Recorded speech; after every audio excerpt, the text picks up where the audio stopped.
ಜಾಗತಿಕ ಮಟ್ಟದಲ್ಲಿ ಟ್ರಂಪ್ ವರ್ತನೆಯನ್ನು ಪ್ರಶ್ನಿಸುತ್ತೆ. ಅಮೆರಿಕದ ಆರ್ಥಿಕ ದಿಗ್ಬಂಧನ, ಸಂಘರ್ಷ ಘೋಷಣೆ ಮತ್ತು ಜಾಗತಿಕ ಕರಾಳತೆ. ಸಂಘರ್ಷದ ಜಟಿಲತೆಯನ್ನು ಗಮನಿಸಿದಾಗ ಅಮೆರಿಕದ ಪಾತ್ರ ಶಾಂತಿಯಿಂದ ಇಲ್ಲ ಅನ್ನೋದು ಗೊತ್ತಾಗುತ್ತೆ.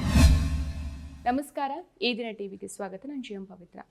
ನನ್ನ ಮಧ್ಯಸ್ಥಿಕೆಯಿಂದ ಭಾರತ ಪಾಕ್ ಪರಮಾಣು ಯುದ್ಧ ಮಾತ್ರ ಅಲ್ಲ, ಹಲವು ದೇಶಗಳ ಯುದ್ಧ ನಿಲ್ಲಿಸಿರೋದಾಗಿ ಅಮೆರಿಕದ ಅಧ್ಯಕ್ಷ ಡೊನಾಲ್ಡ್ ಟ್ರಂಪ್ ಪುನರುಚ್ಚರಿಸಿದ್ದಾರೆ. ವಾಷಿಂಗ್ಟನ್ನ ಶ್ವೇತಭವನದಲ್ಲಿ ಕಾಂಗ್ರೆಸ್ ಸದಸ್ಯರ ಜೊತೆಗೆ ನಡೆದ ಸ್ವಾಗತ ಸಮಾರಂಭದಲ್ಲಿ ಮಾತನಾಡಿದ ಟ್ರಂಪ್, ನಾವು ಭಾರತ ಮತ್ತು ಪಾಕಿಸ್ತಾನ, ಕಾಂಗೋ ಪ್ರಜಾಸತ್ತಾತ್ಮಕ ಗಣರಾಜ್ಯ ಮತ್ತು ರುವಾಂಡಾ ನಡುವಿನ ಯುದ್ಧಗಳನ್ನು ನಿಲ್ಲಿಸಿದ್ದೇವೆ. ಭಾರತ ಪಾಕ್ ಸಂಘರ್ಷದಲ್ಲಿ 5 ವಿಮಾನಗಳನ್ನು ಹೊಡೆದುರುಳಿಸಿರೋದಾಗಿ ಡೊನಾಲ್ಡ್ ಟ್ರಂಪ್ ಇದೇ ಸಂದರ್ಭದಲ್ಲಿ ಹೇಳಿದ್ದಾರೆ. ಆದರೆ ಈ ಹೇಳಿಕೆಯ ಹಿಂದಿನ ಸತ್ಯಾಸತ್ಯತೆಯನ್ನು ಪರಿಶೀಲಿಸಿದಾಗ ಅಮೆರಿಕದ ವಿದೇಶಾಂಗ ನೀತಿಯ ಯುದ್ಧದ ಈ ಸ್ವರೂಪ ಮುಂಚೂಣಿಗೆ ಬರುತ್ತೆ. ಟ್ರಂಪ್ ಶಾಂತಿ ರಾಯಭಾರಿಯ ಆಡಂಬರದ ಮುಖವಾಡವನ್ನು ಕಿತ್ತು ಅಮೆರಿಕದ ಆರ್ಥಿಕ ದಿಗ್ಬಂಧನ, ಸಂಘರ್ಷ ಘೋಷಣೆ ಮತ್ತು ಜಾಗತಿಕ ಕರಾಳತೆ ಈಗಾಗಲೇ ಜಗಜ್ಜಾಹೀರ್ ಆಗಿದೆ. ನನ್ನ ಫೇವರೇಟ್ ನಂದಿನಿ ಚೀಸ್. ಈಗ ಎಲ್ಲರ favourite Nandini cheese. Donald Trump ತಮ್ಮ ಭಾಷಣಗಳಲ್ಲಿ ಭಾರತ ಪಾಕಿಸ್ತಾನದ ನಡುವಿನ ಸಂಘರ್ಷವನ್ನ ತಡೆದಿದ್ದೇವೆ ಅಂತ ಹೇಳ್ಕೊಳ್ತಾರೆ. ಆದರೆ ಭಾರತದ ಸರ್ಕಾರಿ ಮೂಲಗಳು ಈ ಹೇಳಿಕೆಯನ್ನು ತಳ್ಳಹಾಕಿ ಈ ಶಾಂತಿಯು ಭಾರತ ಪಾಕಿಸ್ತಾನದ ಸೇನಾಧಿಕಾರಿಗಳ ನೇರ ಮಾತುಕತೆಯಿಂದ ಸಾಧ್ಯ ಆಯಿತು ಅಂತ ಸ್ಪಷ್ಟಪಡಿಸಿದೆ. ಟ್ರಂಪ್ ಈ ಆಡಂಬರದ ಹೇಳಿಕೆ ಕೇವಲ ರಾಜಕೀಯ ಲಾಭಕ್ಕಾಗಿ ಹೇಳಿರೋ ಒಂದು ಕಾಲ್ಪನಿಕ ಕತೆ ಅನ್ನುವಂತೆ ಇದೆ.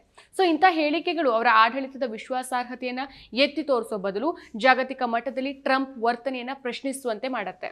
ಅಮೆರಿಕ, ಕ್ಯೂಬಾ, ವೆನೆಜುವೆಲಾ ಮತ್ತು ಇರಾನ್ನಂಥ ದೇಶಗಳ ಮೇಲೆ ದಶಕಗಳಿಂದ ಆರ್ಥಿಕ ದಿಗ್ಬಂಧನವನ್ನು ಹೇರ್ಕೊಂಡು ಬಂದಿದೆ. ಈ ದಿಗ್ಬಂಧನಗಳು ಆಯಾ ದೇಶಗಳ ಆರ್ಥಿಕತೆಯನ್ನು ಕಸಿಯುವಂತೆ ಮಾಡಿದ್ದು ಸಾಮಾನ್ಯ ಜನರ ಜೀವನವನ್ನು ತೀವ್ರವಾಗಿ ಕಾಡಿದೆ. ಉದಾಹರಣೆಗೆ, ಕ್ಯೂಬಾದ ಮೇಲಿನ ದಿಗ್ಬಂಧನ 1960ರ ದಶಕದಿಂದಾನೂ ಮುಂದುವರೆದಿದೆ. ಆ ದೇಶದ ಆರೋಗ್ಯ ಮತ್ತು ಶಿಕ್ಷಣ ವ್ಯವಸ್ಥೆಯನ್ನ ತೀವ್ರವಾಗಿ ಹಾನಿ ಮಾಡಿದೆ. ವೆನೆಜುವೆಲಾದಲ್ಲಿ ಅಮೆರಿಕದ ದಿಗ್ಬಂಧನ ತೈಲ ಉತ್ಪಾದನೆಯ ಕುಸಿತಕ್ಕೆ ಕಾರಣ ಆಗಿದ್ದು ಜನರಿಗೆ ಮೂಲಭೂತ ಸೌಕರ್ಯಗಳ ಕೊರತೆಯನ್ನು ಉಂಟು ಮಾಡಿದೆ. ಅಮೆರಿಕದ ಈ ನಡೆ ದೇಶಗಳ ಸಾರ್ವಭೌಮತೆಯ ಮೇಲಿನ ದಾಳಿ. ಪ್ಯಾಲೆಸ್ತೈನ್ ಇಸ್ರೇಲ್ ಸಂಘರ್ಷದಲ್ಲಿ ಅಮೆರಿಕ ತನ್ನನ್ನ ಶಾಂತಿ ರಾಯಭಾರಿ ಅಂತ ಕರೆದುಕೊಂಡ್ರೂ ಸಹ ಇದರ ಹಿಂದಿನ ಸತ್ಯ ಬೇರೆನೇ ಇದೆ. ಅಮೆರಿಕ ಇಸ್ರೇಲ್ಗೆ ದಶಕಗಳಿಂದ ಆರ್ಥಿಕ, ರಾಜಕೀಯ ಮತ್ತು ಸೇನಾ ಬೆಂಬಲವನ್ನ ನೀಡ್ತಾ ಇದೆ. ಇದರಿಂದ ಇಸ್ರೇಲ್ನ ಆಕ್ರಮಣಕಾರಿ ಕಾರ್ಯಾಚರಣೆಗಳು ಮುಂದುವರಿಯೋಕೆ ಸಾಧ್ಯ ಆಗಿದೆ. ಗಾಜಾದಂತಹ ಪ್ರದೇಶಗಳಲ್ಲಿ ನಡೆಯೋ ದಾಳಿಗಳಿಗೆ ಅಮೆರಿಕದ ಆಯುಧಗಳೇ ಬಳಕೆ ಆಗ್ತಾ ಇದೆ. ಇದನ್ನ ಟ್ರಂಪ್ ತಮ್ಮ ಆಡಳಿತದಲ್ಲಿ ಮತ್ತಷ್ಟು ತೀವ್ರಗೊಳಿಸಿದ್ದಾರೆ. ಜೆರುಸಲೆಂನ ಇಸ್ರೇಲ್ನ ರಾಜಧಾನಿ ಅಂತ ಘೋಷಿಸುವ ಮೂಲಕ ಪ್ಯಾಲೆಸ್ತೈನ್ ಜನರ ಆಕಾಂಕ್ಷೆಗಳಿಗೆ ತೀವ್ರ ಆಘಾತವನ್ನು ಉಂಟು ಮಾಡಿದ್ದಾರೆ. ಇಂಥ ಕ್ರಮಗಳು ಅಮೆರಿಕ ಶಾಂತಿಯ ವಿರೋಧಿಯೇ ಹೊರತು ಪೋಷಕನಲ್ಲ ಅನ್ನೋದನ್ನ ಸಾಬೀತುಪಡಿಸುತ್ತೆ. ಅಮೆರಿಕದ ಇತಿಹಾಸವೇ ಯುದ್ಧ ಮತ್ತು ಸಾಮ್ರಾಜ್ಯವಾದದ ಒಂದು ಕಥೆಯಾಗಿದೆ.